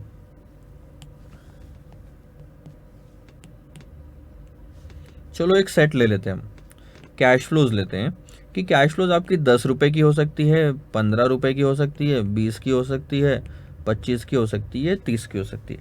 ये हमने डेटा सेट बना लिया। अब हमको करना क्या है, हमको ले लो, चलो प्रोबेबिलिटी भी है हमारे पास में। प्रोबेबिलिटी इसके होने के चांसेस कि 10 लाख रुपए मैं कमाऊंगा, इसके चांसेस है 10%, इसके है 20, इसके है 30%। सो कितने हो गए, 30 30 60, इसके है 20 और इसके है 20। तो हमने प्रोबेबिलिटी ले ली। अब इसका एवरेज निकाल लेते हैं। एक चीज़ ध्यान देना, जब प्रोबेबिलिटी नहीं दी है तो एवरेज कैसे निकालोगे? इन 6 का टोटल करके डिवाइडेड बाय 6, ये हो गया एवरेज। लेकिन जब प्रोबेबिलिटी दी होती है तो हम वेटेड एवरेज निकालते हैं, कैश फ्लो इनटू प्रोबेबिलिटी करके। This is expected cash flow. करो मल्टीप्लाई और बताओ। इसको ये आ गया है 1 3 6 5 और 6, सही है। सो कितना आ रहा है, 3 4 5 और 4 9, 12 और 9 21। ये है उसकी एवरेज, या आप बोलो एक्सपेक्टेड। ध्यान दो, degree of dispersion between the numbers in a data set from its numbers in a data set from its average. यानी कि ये जो नंबर दिए गए हैं डेटा सेट में अपने एवरेज नंबर से कितना दूर है। सो वरायंस का मतलब होता है, ध्यान दो मैं लिख रहा हूं यहां पे, ये जो पढ़ाना आपने CF, ये है कैश फ्लो। लेकिन ये जो 21 है ये भी कैश फ्लो है, लेकिन एक्सपेक्टेड कैश फ्लो है। सो एक्सपेक्टेड कैश फ्लो से कैश फ्लो कितना दूर है, ये हमको बताना है। एक्सपेक्टेड कैश फ्लो से कैश फ्लो कितना दूर है, इसी का मतलब होता है degree of dispersion between the data set from its average. So 10 minus 21 करोगे तो -11, 15 माइनस 21 करोगे तो -6, 20 माइनस 21 करोगे तो -1, ये आएगा 4 और ये आएगा 9। सही लिखा मैंने? ठीक है, सही लिख दिया मैंने, okay. In simple words, variance is the measurement of difference between the average of the data set 21 from every number of the data set। every number, ध्यान दो, मैंने हर नंबर से 21 कितना दूर है ये निकाला, हर नंबर से 21 कितना दूर है ये निकाला, ठीक है। Variance is calculated as this formula, ठीक है। अब ये इन्होंने फॉर्मूला दे दिया, मैं फॉर्मूला आपको बाद में समझाऊंगा, अब मैं बता रहा हूँ यहाँ से आगे कैसे कैलकुलेट करना है। वरायंस का मतलब होता है रिस्क। जब मैंने आपको एक एग्जांपल दिया था तो मैंने ये चीज़ बोला था कि मेरी अगले महीने की इनकम 50,000 रुपये हो सकती है, लेकिन वो 4,000 रुपये से ऊपर भी जा सकती है, नीचे भी जा सकती है, 4,000 रुपये से ऊपर नीचे हो सकती है। यानी कि मैंने ऊपर गई तो भी 4,000 बोला, नीचे गई तो भी 4,000 बोला। मैंने कहीं ये नहीं बोला कि वो मेरी +4,000 हो सकती है या -4,000 हो सकती है। रिस्क कभी माइनस में मेजर नहीं किया जाता। मेरे एक्सीडेंट होने के चांसेस 20% है, लेकिन एक्सीडेंट बुरी खबर है, निगेटिव खबर है, तो मैं ये नहीं बोलता -20 है। आई बात समझ में? प्रॉफिट होने के चांसेस 20%, लॉस होने के चांसेस 20%। प्रॉफिट में भी पॉजिटिव 20 बोला मैंने, मतलब 20 ही बोला, लॉस में भी मैंने 20 बोला। कहीं मैंने ऐसा बोला कि लॉस में -20% चांसेस है और प्रॉफिट में +20% चांसेस है? नहीं सर। यानी कि एक चीज समझ लो, मन में बिठा लो, दिमाग में बिठा लो, आज के बाद से कई डाउट नहीं आना चाहिए। रिस्क कभी निगेटिव में मेजर नहीं किया जाता। हर जगह छाप देना, फेसबुक पे लिख देना, रिस्क कभी मेजर निगेटिव में मेजर नहीं किया जाता। सो रिस्क निगेटिव नहीं हो सकता। हम बोलते समय भी ऐसा ही बोलते हैं, मेरा एक्सीडेंट होने के चांसेस 20% है, मेरे सेफली पहुंचने के चांसेस 100% है, प्रॉफिट होने के चांसेस 20% है, नुकसान होने के चांसेस भी 20% है, पास होने के चांसेस 40% है, फेल होने के चांसेस 60% है। जहां पे भी परसेंटेज यूज किया, सारा का सारा पॉजिटिव में यूज किया। कहीं मैंने ये नहीं बोला निगेटिव 60% है, निगेटिव 20% है। तो वरायंस कभी निगेटिव में नहीं आना चाहिए। लेकिन सर हमने जो डिफरेंस निकाला है दोनों के बीच, ये निगेटिव आ रहा है, ये निगेटिव आ रहा है। ये निगेटिविटी हटाने के लिए किसी भी निगेटिव फिगर को पॉजिटिव में कन्वर्ट करना है तो उसका स्क्वायर कर दो, ये मैथमेटिक्स का रूल है। किसी भी निगेटिव फिगर को पॉजिटिव में कन्वर्ट करना है तो उसको स्क्वायर कर दो, ये मैथमेटिक्स का रूल है। तो हमने नेक्स्ट स्टेप क्या की, कैश फ्लो माइनस बार कैश फ्लो का स्क्वायर। क्यों किया? निगेटिविटी हटाने के लिए। सो 11 का स्क्वायर 121, 6 का स्क्वायर 36, 1 का स्क्वायर 1, 4 का स्क्वायर 16, 9 का स्क्वायर 81। सर निगेटिविटी हटाने के लिए स्क्वायर किया, ये तो समझ में आ गया, लेकिन आपने 4 और 9 का भी स्क्वायर कर दिया। बहुत ही सिंपल सी बात है बेटा। आप अगर पूरे डेटा सेट में एक ही तरह के 3 फिगर्स को स्क्वायर कर रहे हो, 2 फिगर्स को नहीं कर रहे हो, तो क्या मैं इनको ऐड कर पाऊंगा? नहीं कर सकता, नहीं कर सकते। नींबू पानी बनाना है 5 गिलास, तो 3 गिलास में नींबू डाल दिया, 2 गिलास में नहीं डाला, ऐसा नहीं। आपको करना है तो सब में करना पड़ेगा। 5 यूरो को 5 रुपए से नहीं जोड़ सकता। 5 और 5 10 नहीं कर पाऊंगा। अगर मैंने 5 यूरो और 5 रुपए रखे साथ में, तो 10 क्या है? कुछ भी नहीं है सर। ना वो 10 यूरो है, ना वो 10 रुपए है। आई बात समझ में? तो करना है तो सबको करना पड़ेगा। निगेटिविटी हटाने के चक्कर में इनको भी स्क्वायर किया, ठीक है, कर दिया, कोई बात नहीं, ठीक है। ध्यान दो, अब यहाँ पे दूसरी चीज वरायंस निकाल रहे हैं।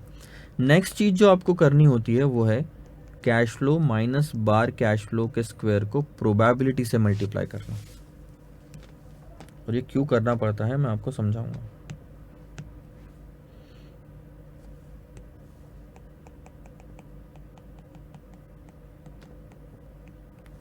ये प्रोबेबिलिटी से यार दिख नहीं रहा है ना, मेन चीज तो दिख ही नहीं रही है इस केस में।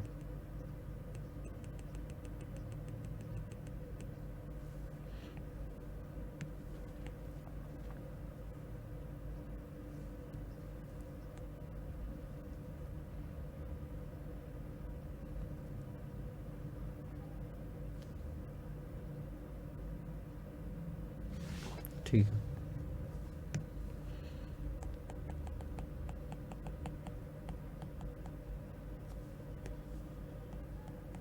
ठीक है, प्रोबेबिलिटी से मल्टीप्लाई करना। सो 121 को मैं 0.10 से मल्टीप्लाई करूँगा प्रोबेबिलिटी से, तो ये आएगा 12.1, ये आएगा कुछ 7.2, ये आएगा कुछ 0.3, ये आएगा 3.2, और ये आएगा आपका 16.20 आई थिंक।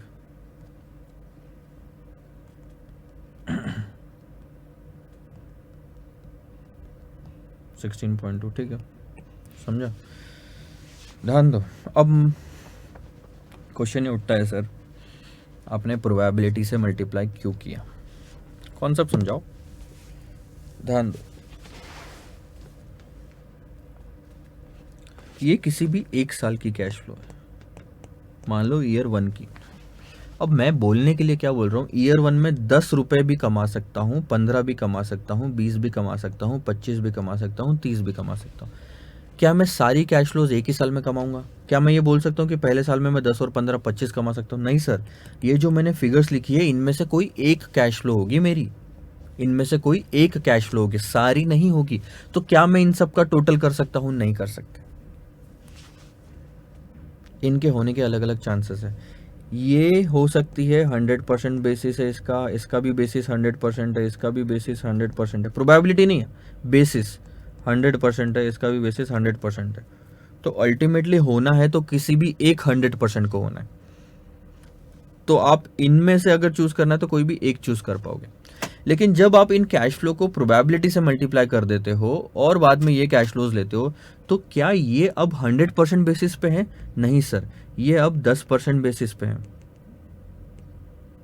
अब आपने 100% को 0.10 से मल्टीप्लाई करके 10% बेसिस पे ला दिया, इस कैश फ्लो को 20% बेसिस पे ला दिया, 30 के बेसिस पे ला दिया, 20 के बेसिस पे ला दिया और 20 के बेसिस पे ला दिया। अब अगर मेरे को एक कैश फ्लो चूज करनी है तो क्या मैं ये 1 चूज कर सकता हूँ? नहीं कर सकता।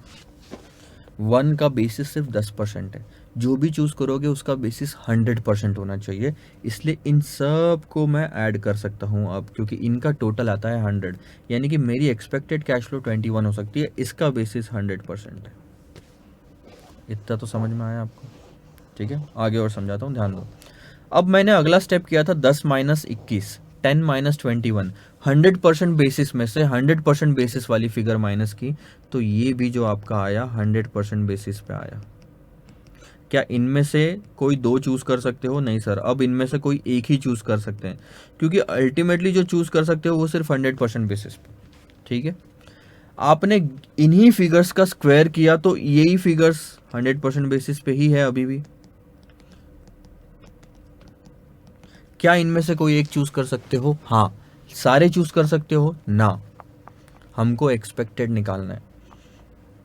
अब क्योंकि ये वापस 100% बेसिस पे ही है, इनको आप प्रोबेबिलिटी से मल्टीप्लाई करके ये फिगर्स अब 0.10, 0.20, 0.30, 0.20, 0.20 बेसिस पे लेके आ गए। यानी कि इनमें से कोई भी एक चूज नहीं कर सकते प्रोबेबिलिटी से मल्टीप्लाई करने के बाद। अब अगर आपको चूज करना है तो इनकी टोटल करनी पड़ेगी, क्योंकि हमको टोटल करना था इसलिए प्रोबेबिलिटी से मल्टीप्लाई किया।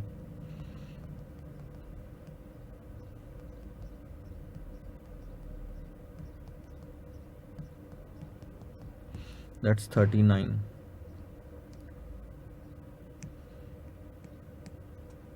तो ये चीज़ को बहुत ही समझना ज़रूरी है, क्योंकि इस चीज़ में कई बच्चों ने गलतियाँ की है। उनको ये नहीं समझ में आया कि यार 100% बेसिस के फिगर्स की टोटल नहीं कर सकते हम। मैं आपको एक और एग्जांपल दूंगा, थोड़ा सा और आपके एग्ज़ाम से रिलेटेड रहेगा तो समझ में आएगा। मैं अब ये मिटा रहा हूँ क्योंकि ये कन्फ्यूजन पैदा करेगा अगर यहाँ लिखा रहेगा तो।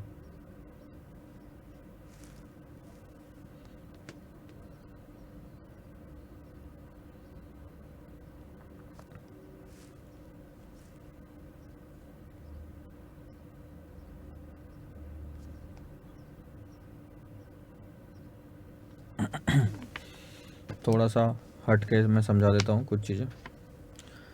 आपको एग्ज़ाम के रिज़ल्ट में 450 मार्क्स मिल सकते हैं। एक सेकंड होल्ड करो, it's an important call, that's why I have to take it.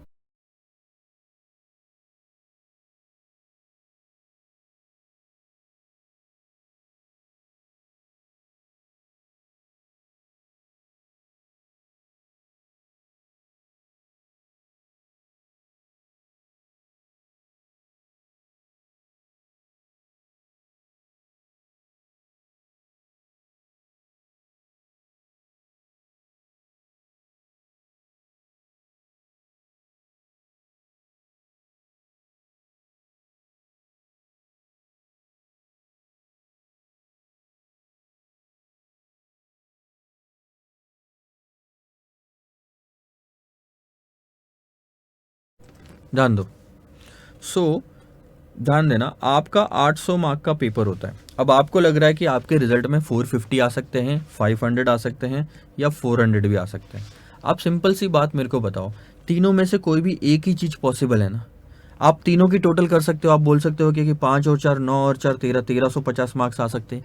कतई गलत है ये तो, कतई गलत, बेहुदा है ना। अब 450 आने के चांसेस 20% है। इसके सर ले लो आपके 60% है और इसके ले लो 20% है।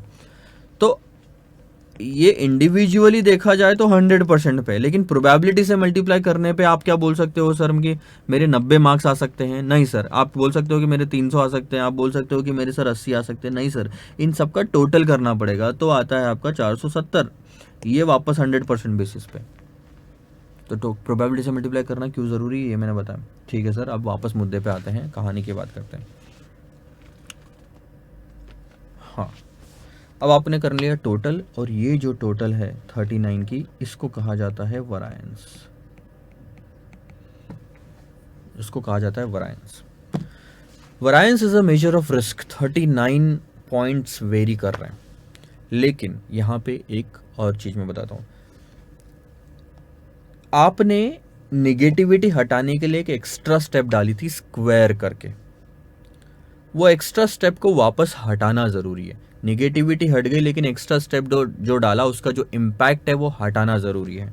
अब कैसे हटाते हो?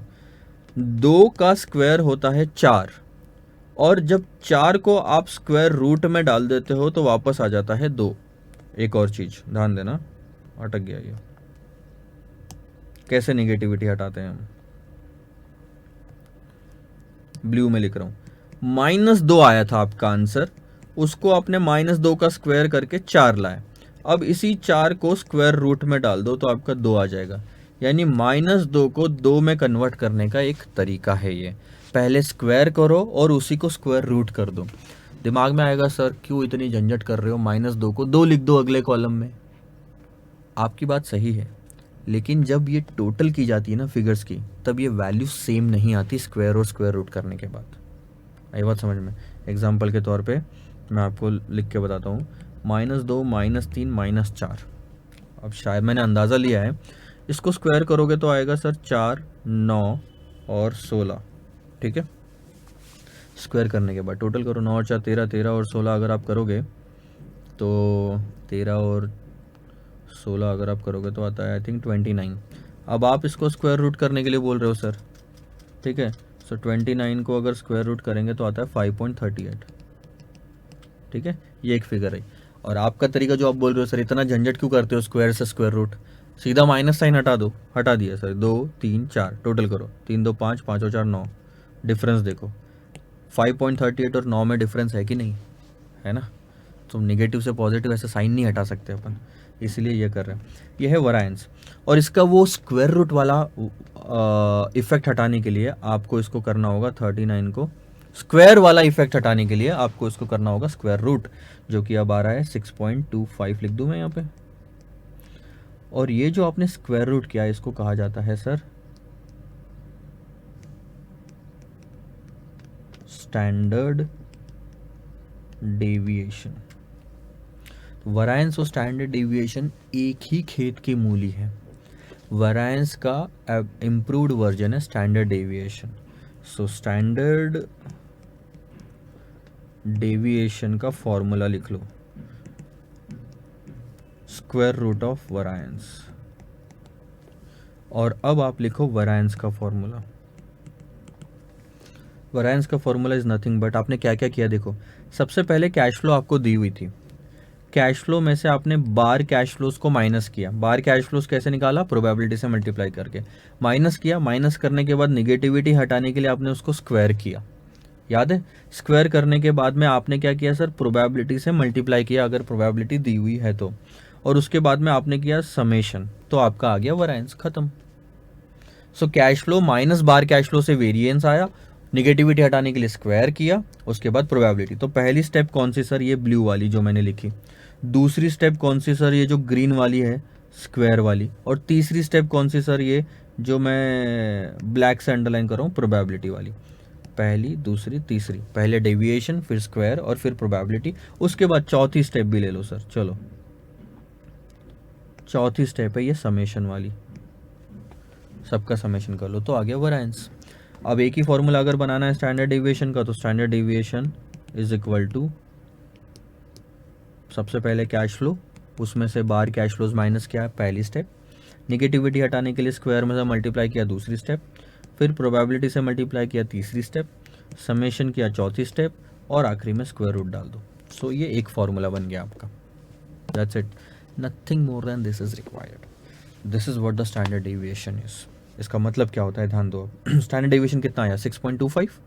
इसका मतलब क्या होता है अब मैं आपको बताता हूँ। आप ये बोल रहे हैं कि सर अगले साल मेरी कैश फ्लो 10 भी हो सकती है, 15 भी हो सकती है, 20 भी हो सकती है, 25 भी हो सकती है, 30 भी हो सकती है, लेकिन एक्सपेक्टेड है इन सबको ध्यान में रखते हुए कि मैं अगले साल 21 की कैश फ्लोज अचीव करूंगा। तो मैं आपको क्या वादा कर रहा हूं कि अगले साल मेरी कैश फ्लो 21 होगी, लेकिन वो 6.25 रुपए से ऊपर जा सकती है या नीचे भी जा सकती है।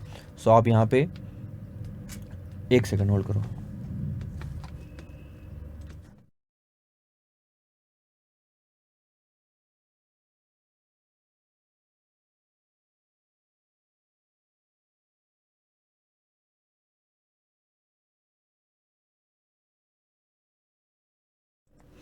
तो ध्यान दो, स्टैंडर्ड डेविएशन का अब हम मतलब लिखने जा रहे हैं। यहाँ पे मैं आपको लिखा रहा हूँ, आप अपनी बुक्स में लिखेंगे। कहाँ लिखेंगे सर, ये भी बताता हूँ मैं आपको। आप कहाँ लिखेंगे, ये जो वैरिएंस वाला है ना, इसमें कहीं पे भी यहाँ पे जो बाजू में जगह मिली है यहाँ पे वगैरह लिख लो, या फिर आपने वो एग्जाम्पल लिखा होगा तो वैसे ये एग्जाम्पल के पास में लिख लेना। लेकिन आप क्वेश्चन बुक में मतलब टेक्स्ट बुक में लिखोगे तो ज़्यादा फायदे में रहोगे। तो लिखो, मैं आपको बता रहा हूँ, हिंदी में बताऊँगा, ठीक है। अगले साल मेरी expected cash flow 21 lakh rupees होगी, या 21 रुपीज होगी, आप सिर्फ लाख छोड़ दो। अगले साल मेरी एक्सपेक्टेड कैश फ्लोज 21 रुपीज होगी, मतलब लिखना जरूर इंपॉर्टेंट है। अगले साल मेरी एक्सपेक्टेड कैश फ्लोज 21 रुपीज होगी।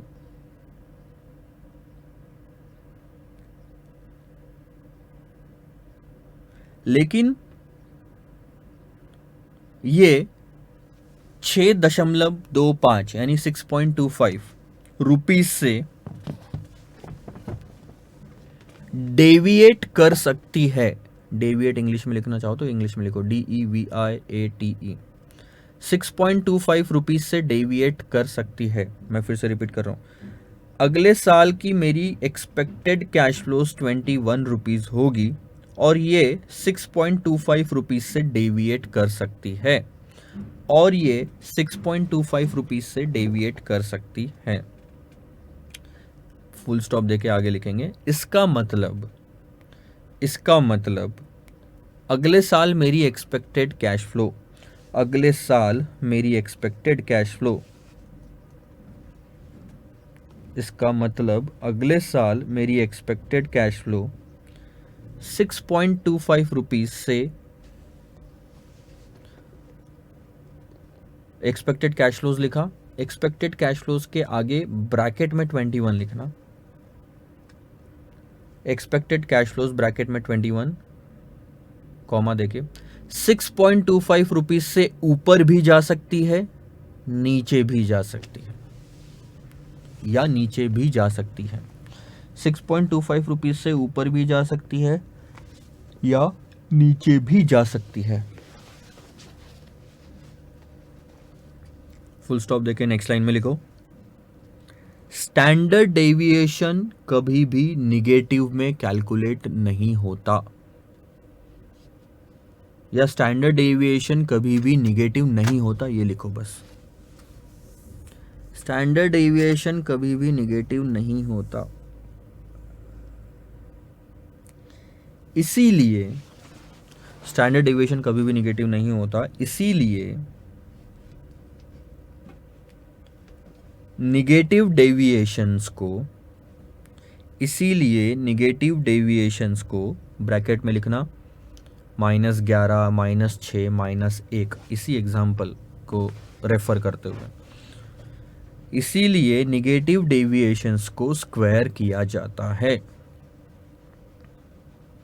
इसीलिए निगेटिव डेविएशंस को स्क्वायर किया जाता है।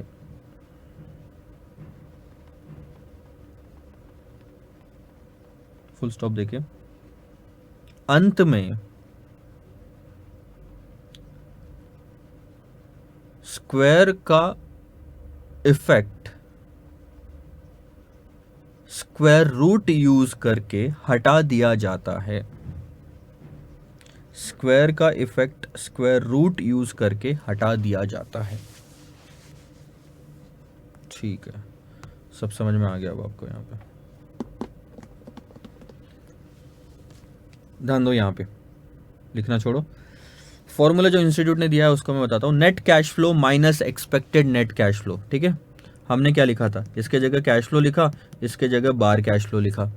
उसके बाद किया हमने स्क्वायर, इन्होंने भी किया स्क्वायर। हमने किया प्रोबेबिलिटी से मल्टीप्लाई, इन्होंने लिखा पीजे। उसके बाद उन्होंने लिखा समेशन, और ये आ गया आपका वरायंस।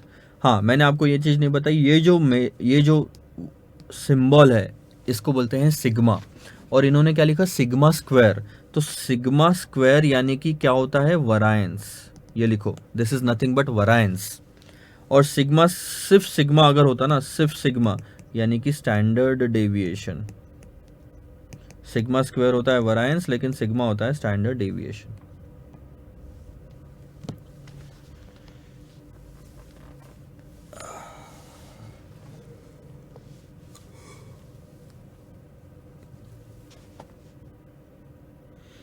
नेक्स्ट क्वेश्चन पे चलते हैं सर। 2-3 क्वेश्चन, 9, 10, 11, आई थिंक 10वां, और 10वां तो कवर हो गया स्टैंडर्ड डेविएशन में।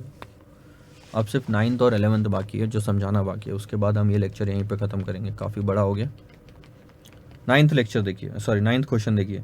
Different values of variance have different meaning, explain those meaning. Variance की अलग अलग वैल्यूज, यानी वरायंस 0 है, वरायंस 5 है, वरायंस 10 है, इनका अलग अलग मतलब होता है। तो ये मतलब आप सर समझाइए। देखो, सबसे पहले अगर वरायंस आपका 0 आ रहा है, इसका मतलब क्या होता है कि मैं जो एक्सपेक्ट कर रहा हूँ वो सारी कैश फ्लो सेम है। वरायंस अगर 0 है ना, तो ये जो आपको दिखा ना कैश फ्लो 10, 15, 20, 25, 30, वो कैसा होता, वो इस तरह से होता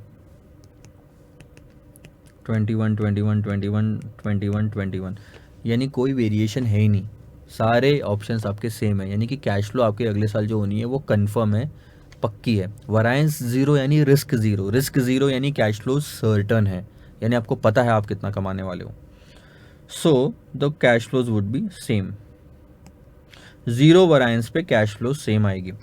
this might happen in case where a company has entered into a contract of providing services in return of a specific some.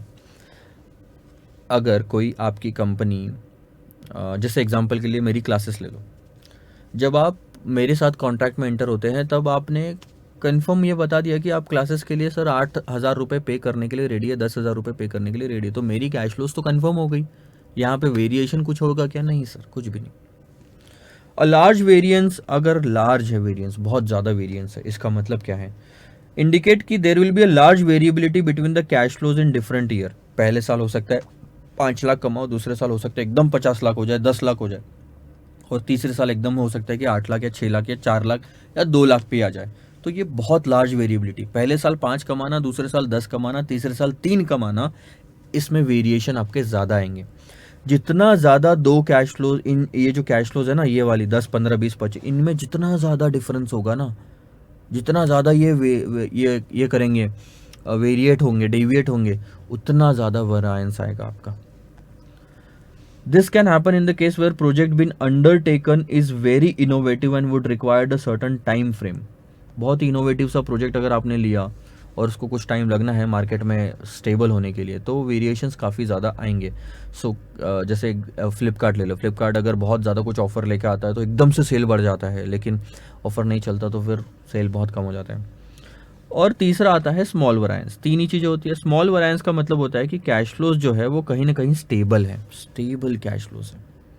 Example के तौर पे अगर आप लेना चाहें तो सब्जी मंडी में जो सब्जी बेचते हैं या कोई भी फूड मार्केट प्लेस होता है, उनके कैश फ्लो स्टेबल होते हैं, हर महीने किराना सामान कभी 1500 का कोई लेके जाता है, कभी 1400 का लेके जाता है, कभी 1600 होता है, तो इसी के आसपास रहता है।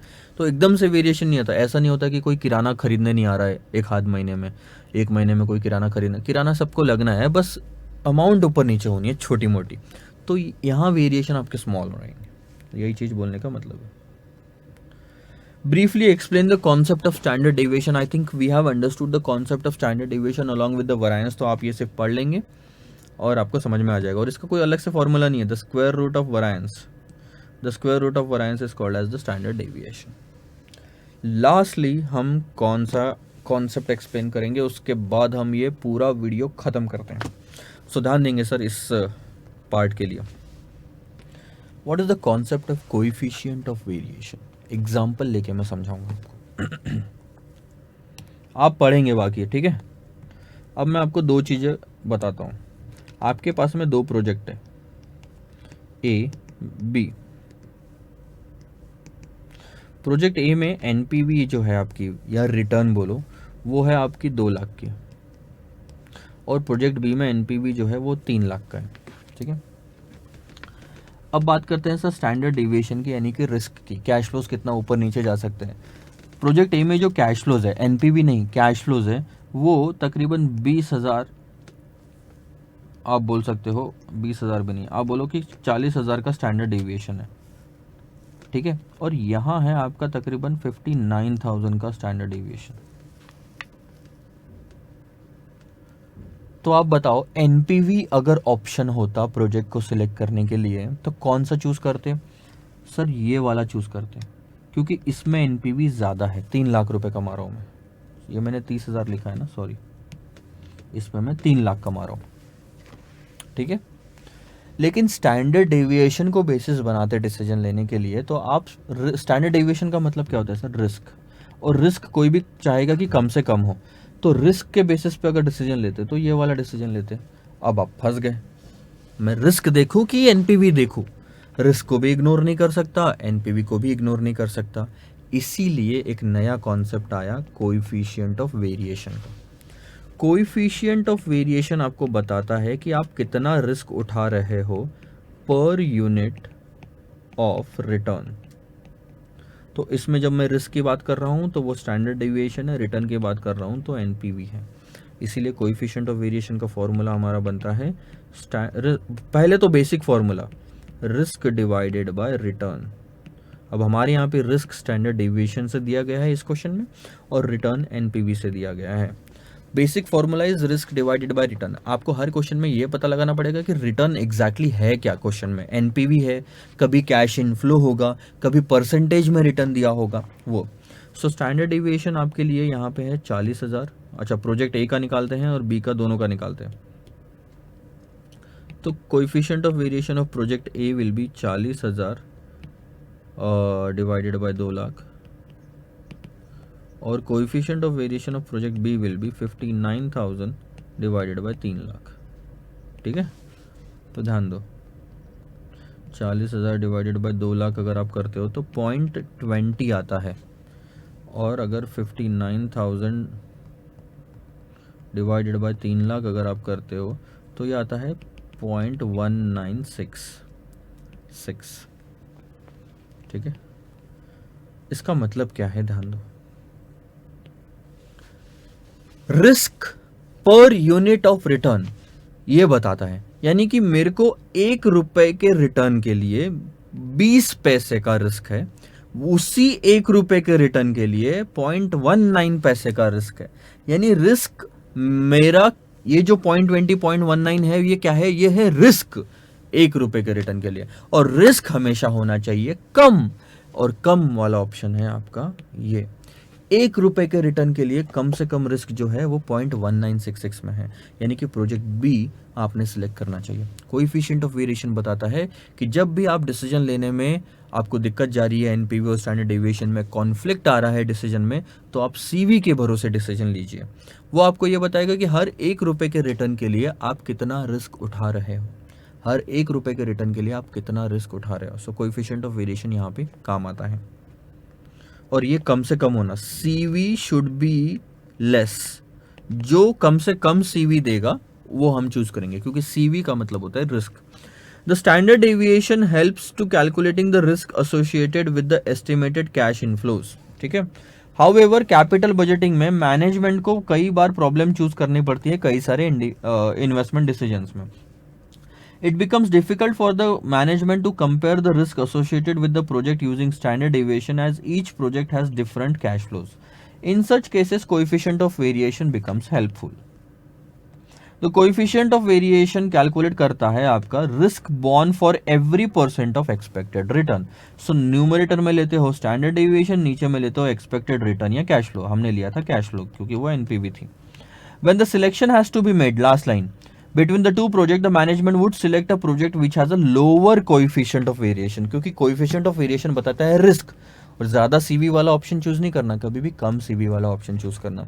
ऐसे एग्जांपल्स हमको आएंगे क्वेश्चंस जब हम देखेंगे, तब हम वापस से एक बार उसको डिस्कस करेंगे। फिलहाल के लिए इतना समझिए, कोएफिशिएंट ऑफ वेरिएशन का कॉन्सेप्ट का मतलब है risk per unit of return, और रिस्क कम से कम होना चाहिए।